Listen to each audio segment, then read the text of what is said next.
Hello again, everybody.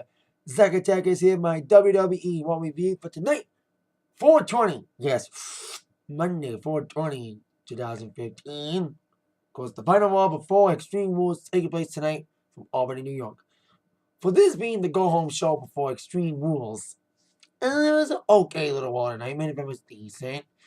Plus, we got some more matches being added to Extreme Rules and some stipulations being added to the match. To the card as well. So there you go with that. Okay, little more tonight. And we had a return. You can believe that. Let's get down to the opening segment, which involved Randy Orton coming out, talking about his match against Seth Rollins this Sunday for the WWE World Heavyweight Championship. Of course, on last week's Raw, we found out the stipulations for the match. Being Randy Orton's stip, the match is in a steel cage. Rollins went more untraditional. He decided to ban the RKO. Although he doesn't know, his move got banned too. I'll get to rumors behind him in his finishing move, the curb stomp getting banned, not storyline based, but behind the scenes. As we get to the main event tonight. So all of a sudden up the fact that he didn't need the RKO. All he's got is steel cage and his other weapons of all the weapons in his arsenal to destroy Seth Rollins, become the new WWE World Heavyweight Champion this Sunday. That brought out the new WWE World Heavyweight Champion. Senator Orton, you think I'm a stupid bitch? But I'm gonna make you my bitch. Basically, he's like, okay, I gotta get everything out of your system. Since you can't use the RKO Sunday, get everything out of your system before Sunday. And Orton's like, well, you know what? I like your idea. Get everything out of my system. Since I can't use RKO Sunday, I'm going to use RKO tonight. As we see throughout the evening, Randy Orton would insert himself into situations to RKO people. I think they should have done a lot more. My favorite RKO was when he RKO'd Heath Slater in the catering room. That was funny. The other RKOs were doing matches. I'll tell you what matches, as we get down to our Raw matches. Starting off with our first match, Dean Ambrose against Luke Harper. I was like, wait a minute. We've been seeing these guys having a feud for a while. I was like, these guys deserve a match at Extreme Rules, not a match on Raw. Well, this match was the only amplify the match at Extreme Rules, which is now a Chicago street fight. We knew that they would have a match because we've seen the extremely intense brawls they've had on Raw and SmackDown, but now the street fight is on. This is a little hype for it because they started out in the ring in this match on Raw. Then they brought out to the back. They brought all over the area, ending up with Ambrose trying to beat up Harper on the ramp. He was looking to set up dirty deeds, but Harper went away. So, like I said, it was all to set up the match for this Sunday, being a Chicago street fight between these two guys. We should have known they were going to have a fight at Extreme Rules. Now they are. So there you go. Now, speaking of matches for Extreme Rules, we'd find out who would be the number one contenders for the tag team titles tonight, as we saw the New Day taking on the Lucha Dragons tonight.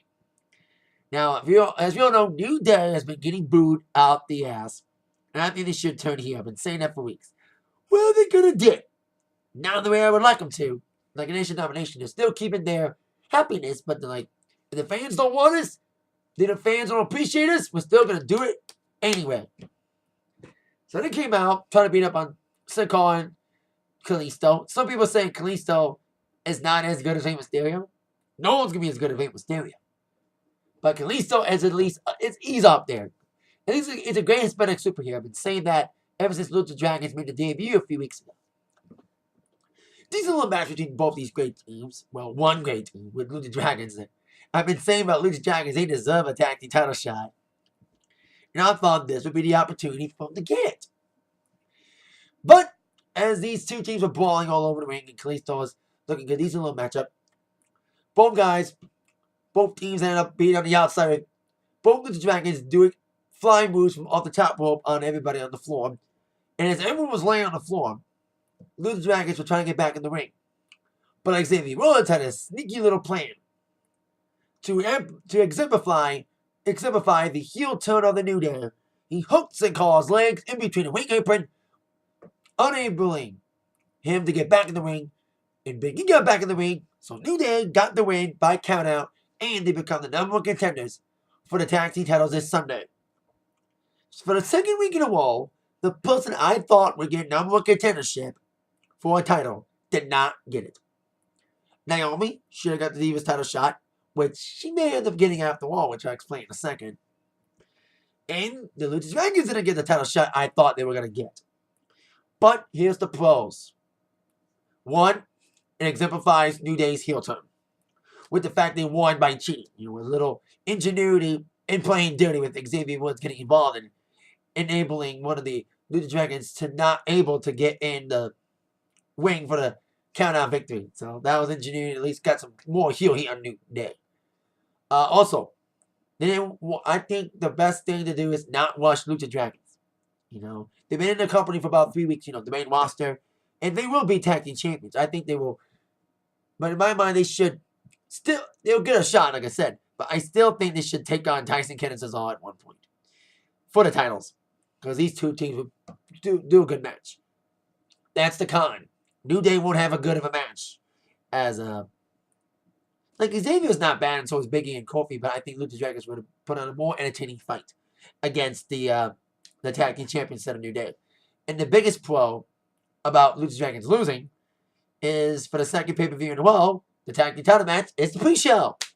So I don't want Lucha Dragons to get the first tag team title shot, let alone the first pay-per-view appearance, be on the goddamn pre-show.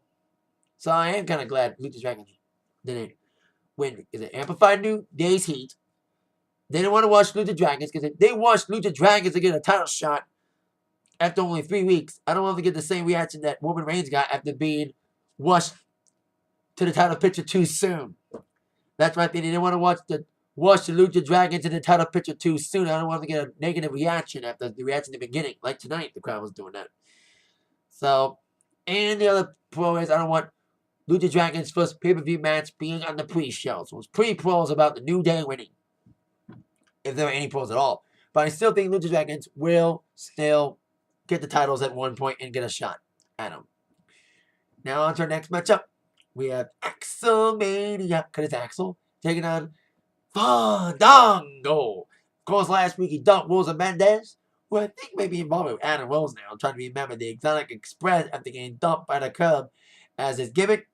And Rosa got dumped in place of the old theme song again.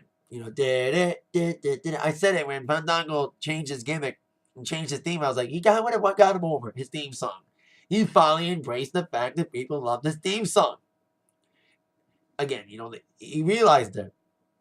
And he had an okay match with Axel, kind of a squasher. Axel was an okay offense. Fandango came in with some big moves, including, of course, his big leg drop off the top rope, his last dance, as he calls it, in the 1-2-3 victory for Fandango. Now, this might have been a fuck up at WWE. They played Fandango's new theme first. I was like, wait a minute, I thought he dumped the old theme. I thought he dumped the new theme.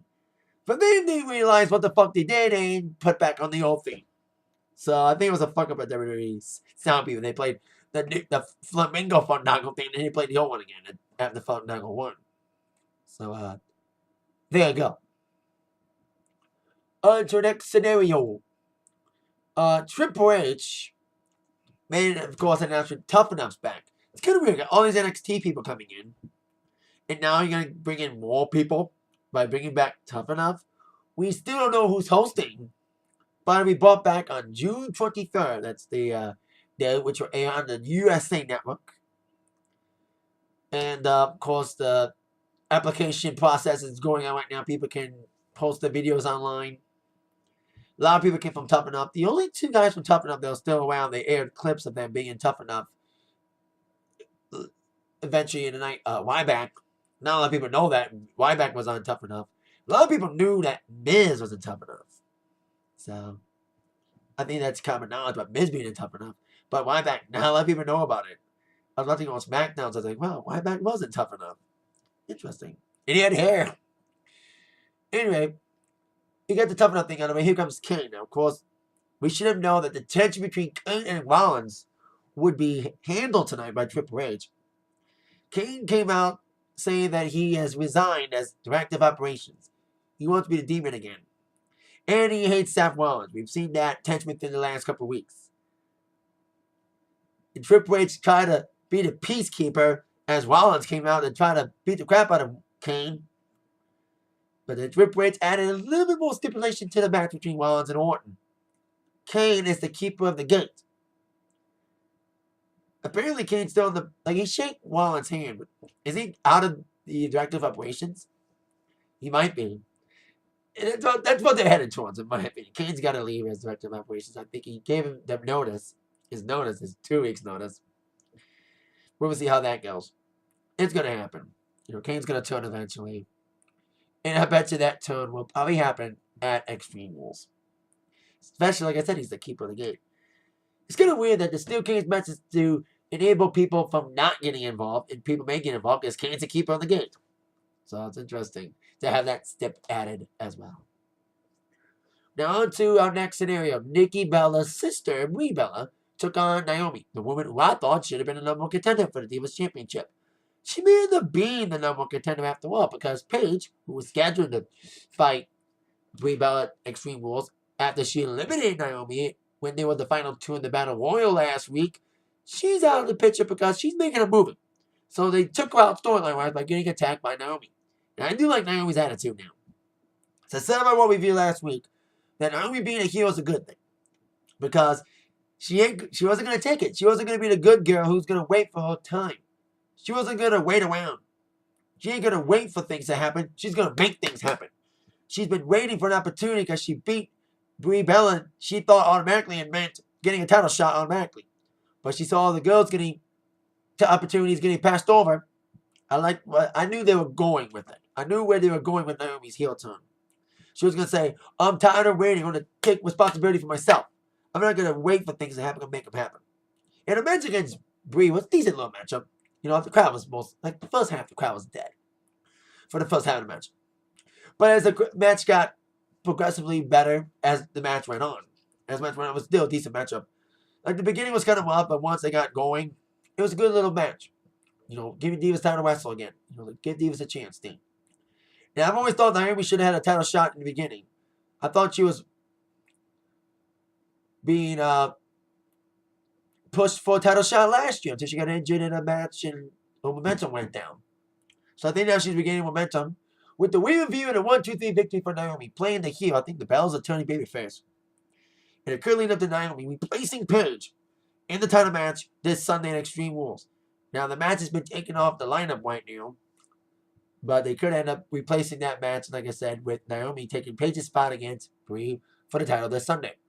For one match we do know is happening Sunday for sure is the last man standing match against Big Show and Roman Reigns. Hopefully it's the last match together. Now, Roman Reigns came out, of course. Roman Reigns got attacked by Big Show last week, got chokeslammed on top of a taxi cab in London. And Roman came out, grabbed the mic, and we all know he's not the best speaker in the world, but at least he said, I'm not going to do the talking. I'm going to my fist do the talking. I want you, Big Show. But instead of Big Show, we got Believe. Bo Dallas making his proper return to WWE Raw. Now, Bo Dallas has been gone for a long time. He did appear in WrestleMania in the Under the Giant Battle Royal, but today was his first proper appearance back on WWE television since he got injured with a new goatee and all. He almost looks like CJ Parker. Or he needs his battle, he almost looks like CJ Parker with the new mustache and goatee going on. So Bo Dallas came on saying that Big Show said you're a failure. You are a failure. You keep losing. I love this, especially with the fact that Tim Tebow is going to the Philadelphia Eagles. He called Roman Reigns the Bo Dallas called Roman Reigns the Tim Tebow of the WWE. Every opportunity you get, you fail every time. That was kind of a weird bone. That was funny, though. That was funny. And I was like, when I saw Bo Dallas came out, I liked that he came back. You could believe that. You did. But I knew he was going to get his ass kicked by Roman Reigns. And he said, believe, bang, Superman punch in the spear. And I did like this.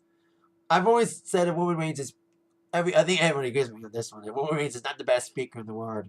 He's not the best promo guy. But it was kind of funny to see him, like he was like taking the mic. So now I'm going to beat you, Big Show. And you can believe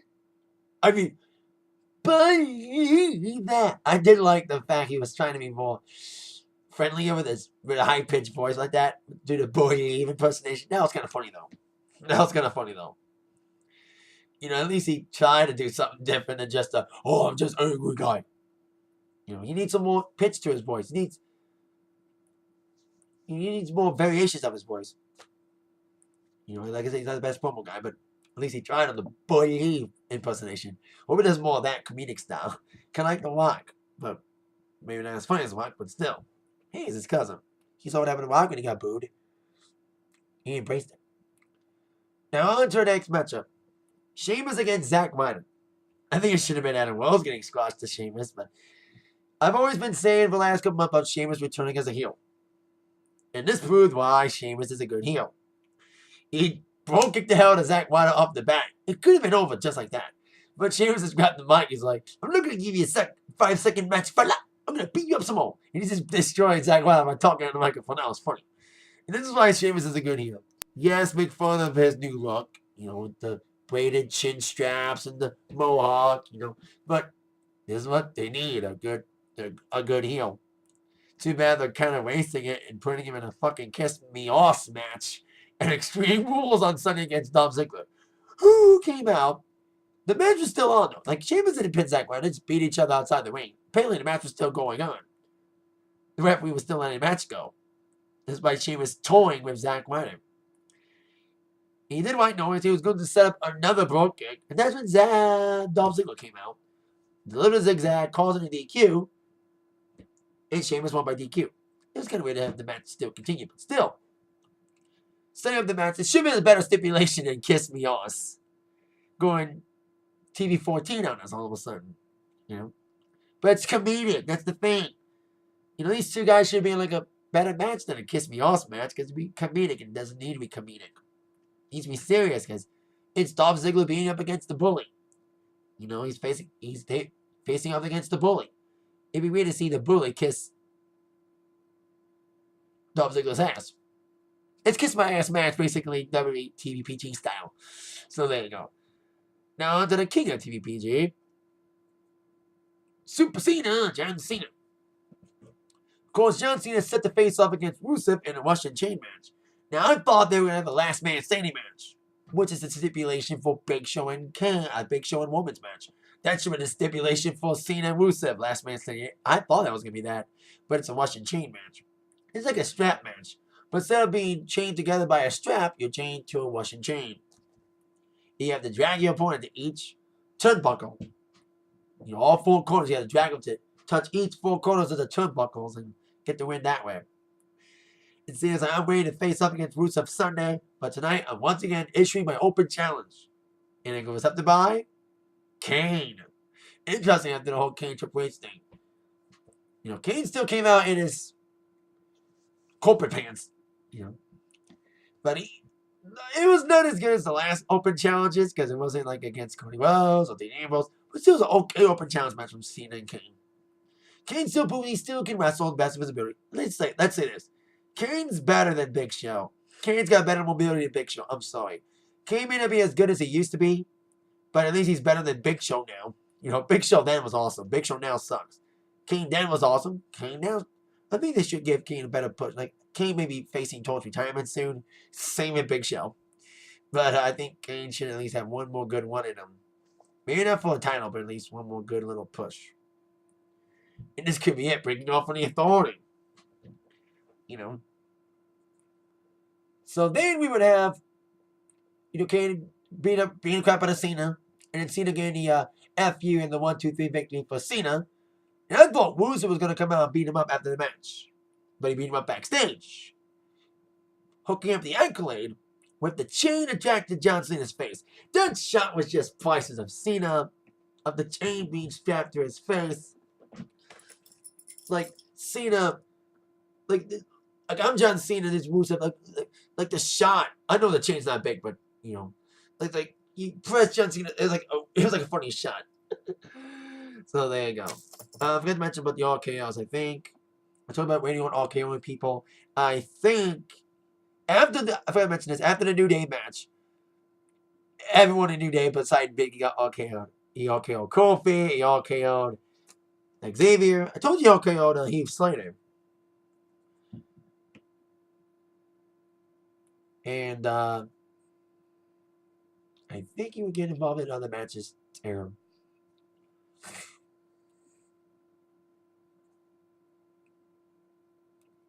I think this next match he might be involved in.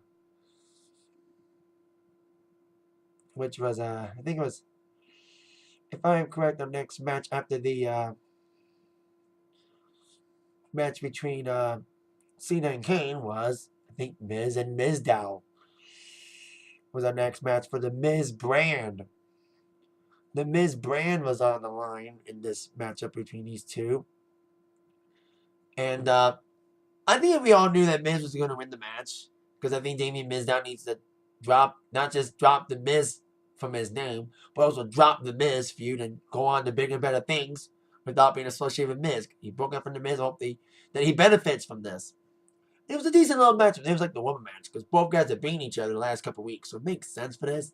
But the way Miz won, maybe not too surprising. As Miz Mizdow had an okay little matchup. It could have been an Extreme Rules, but still. Sandow went for Miz's big moves. He went for Skull Crusher finale, went for Miz counted. And Sandow did another big move.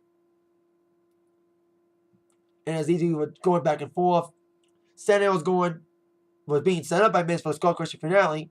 Sandow got out of it. And Summer Rae, who accompanied Sandow to the ring, instead of being on Mizdow's side, Sandow, she raked Sandow in the eyes with referee turn. Miz capitalized on that waking with the Skull Crusher finale and the 1-2 victory for the Miz with a little help from Summer Rae. Oh, he got by with a little help from Summer Rae. It's co-star for the Marine Homefront, which will be on DVD and Blu-ray tomorrow, and on Wednesday it'll be in $5 bins in Walmart. In the dollar stores everywhere next month. That's my joke about WWE films, movies. I actually like the first Marine. We've seen him. But the new movies are stupid. Anyway, Summer Rae was kind of toying with Mizdow. Like she was accompanying Mizdow, but now it was a trick. It was just a wooge, should I say. Now she's on Miz's side. So this feud could still have legs, but now that Mizdow's no longer Mizdow, he's back to being good old Damien Sandow again. I hope that with him losing, I think now he needs the sympathy of the fans more than ever. So that's what I'm thinking here. Now on to the next matchup. Ryback against Adam Wills. Now, I mentioned earlier about Naomi being passed over, that she should have had a shot against the Divas champion about a year ago. The momentum got slid. I said early in the year that Ryback should have at least got a shot against Rusev for the U.S. title. Now they're finally facing off on SmackDown. Too little, too late, WWE. You should have had Rusev against Ryback for the fucking U.S. title. I said Ryback should have been the one to face Rusev and beat him for his first loss. I thought they were going in that direction in January with that great promo from Ryback about his career. And I thought they were setting him up for that, but he got storyline 5 by Triple H and his momentum went down. But this could help a little bit. His match against Adam Wills. Little squasher. Just got destroyed. You know, meat hook, shell shock, all that. 1-2-3 victory for Ryback. Just destroyed. Just destroyed Adam Wills. And then 2 guys from the Exotic Express had to come in. This was kind of funny. Ryback took the hot dog and the banana. He shell shocked them both. He put them both on his shoulders and he shell shocked them. And then he made a little joke. A bad attempt, as I say. And I'll give this. At least Ryback's trying, unlike Roman Reigns, to try to be funny. He's like, what did the banana say to the hot dog? Nothing, because they got shell shocked. You know, a cheap laugh, but at least he's trying more than Reigns. So then on to our main event. Seth Rollins against Dolph Ziggler. The match that was supposed to happen last week. Of course, both Rollins and Orton both fought matches to determine who would get stipulations named to the match. As we all know, both won. Especially with Rollins changing his opponent to Kane. But tonight, Triple H forced them to finally wrestle Ziggler tonight. This could be a main event for the title anywhere. It was a good matchup. Very good back and forth matchup. The ending kind of ruined them a little bit, but at least it amped up a match for Extreme Rules. That's the only thing it did. That's the only thing this Raw did tonight. Not a lot of great matches tonight, but the only objective of tonight's Raw is to heat up Extreme Rules and kind of hype up Extreme Rules. This was the go-home show, though. It was an okay little go-home show. So as Rollins and Ziggler going back and forth, little fun matchup, especially like later having a match when it was like near falls and big moves from Ziggler and Rollins. It got exciting in the last couple minutes. Until, like I said, the ending kind of ruined it for me. Rollins always wins with interference. Doesn't matter if it's J&J Security, or in this case, Sheamus. But like I said, I'll let it fly because Sheamus is Ziggler Sunday. And plus Ziggler got involved in Sheamus' match against Zack Ryder earlier. So that kind of made sense too. So as Sheamus came out, distracted Ziggler long enough to get a powerbomb on the apron by Rollins. And you noticed they did a swinging DDT variation for his finish instead of the curb stomp. I've heard rumors that they're banning the curb stomp because of injury things, right? How dangerous it is to the back and neck. That's kind of stupid. I can understand why, because of safety, but come on, that curb stomp's a badass move. It'd be sad if Rollins needs a new move. That swinging DDT is a cool finish, but not as cool as the curb stomp, though. So without the curb stomp, Rollins did get the victory.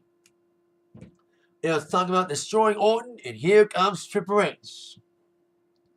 Saying, let's get up for Seth Rollins. And this is interesting. When Triple H was starting to talk, Rollins just snatched the microphone from Triple H. That was interesting. You see this authority tension. I thought Triple H was going to smack Rollins. That could be interesting. Because I think Triple H is siding with Kane on this. With making Kane the guardian of the gate. So we could see Triple H turning on Rollins. You could see his face when Rollins took the mic from Triple H. You can see Triple H's face. And as Rollins is talking more trash, here comes Kane. Rollins wanted the Cage Lord to avoid Kane. And as the Cage Lord, Rollins turned around. Orton snuck in. I knew that was going to happen. Look up the Cage Lord. Orton was going to come in from the crowd. Cameron didn't call him, but I knew that was going to be the case. Orton was going to come from the crowd, jump in the cage before it became Lord, and Rollins would be trapped in the cage with Randy Orton. This is exactly what happened. With the Authority standing idly by, Rollins tried his best to get out of the cage. But then as he was trying to get out of the cage, Orton pulled him out, and in midair caught him with a beautiful RKO. It was like perfect. Once the replay was like perfect. Probably the best RKO besides one of the funniest RKOs would definitely Heath Slater. Forget to mention the RKO Miz after his match.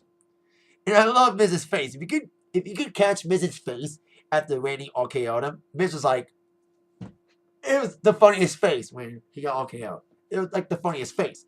Funniest face after the RKO was Miz. The funniest RKO was Heath Slater. And the best RKO was definitely the RKO on Rollins. He was like, Rollins, I'm going to RKO your ass tonight. And that's exactly what he did. This is kind of made up for the fact that the RKO is banned. They can't do a cool RKO move from the cage during the pay-per-view. He did it tonight to make up for not doing it Sunday because of the banning. So it's a great way to end Raw with Orton laying out Rollins with the RKO from midair after he put him off the cage, standing tall with the belt. We shall see what happens in this match.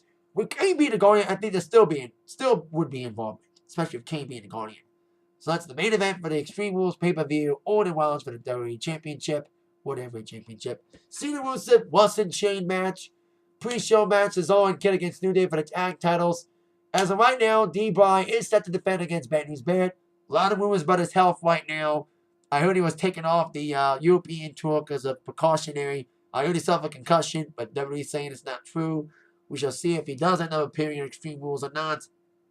Maybe that's why there's no stipulation in the match against Bad News Barrett.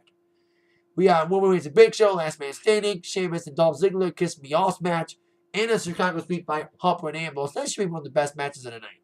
Because it's going to be just physical. Amy may end up getting Naomi and Nikki Bella for the Divas Championship eventually when they officially announce Naomi as replacement for Paige. And that is it for my WWE Raw review for tonight. Thank you very much for watching. With that in mind, y'all been attacked by the review from Zach. See you all later. Yeah.